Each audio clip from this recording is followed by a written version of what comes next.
ஜாதகத்தில் கஜ யோகம்னு ஒரு யோகம்.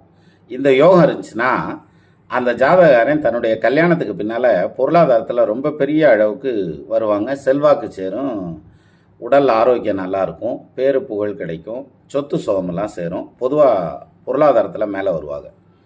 இந்த கஜ யோகம் அப்படின்னா என்னென்னா, கஜம்னா யானை, யானைங்கிறதே செல்வாக்கு தான்.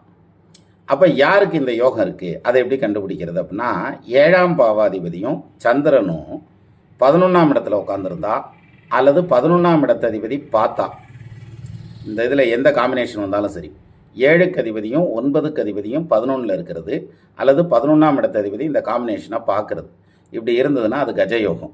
இந்த கஜயோகம் இருந்ததுன்னா கல்யாணத்துக்கு அப்புறம் அவங்க அடையிற வளர்ச்சி வந்து ரொம்ப பிரம்மாண்டமாக இருக்கும், பிரமாதமாக இருக்கும், நல்லா சம்பாதிப்பாங்க. அது ஆணாக இருந்தாலும் பொண்ணாக இருந்தாலும் சரி, நிறையா சொத்து சுக சேர்க்கையெல்லாம் இருக்கும். வாழ்க்கையில் மிகப்பெரிய வெற்றி அடையக்கூடிய ஜாதகம் இதுன்னு தெரியும்.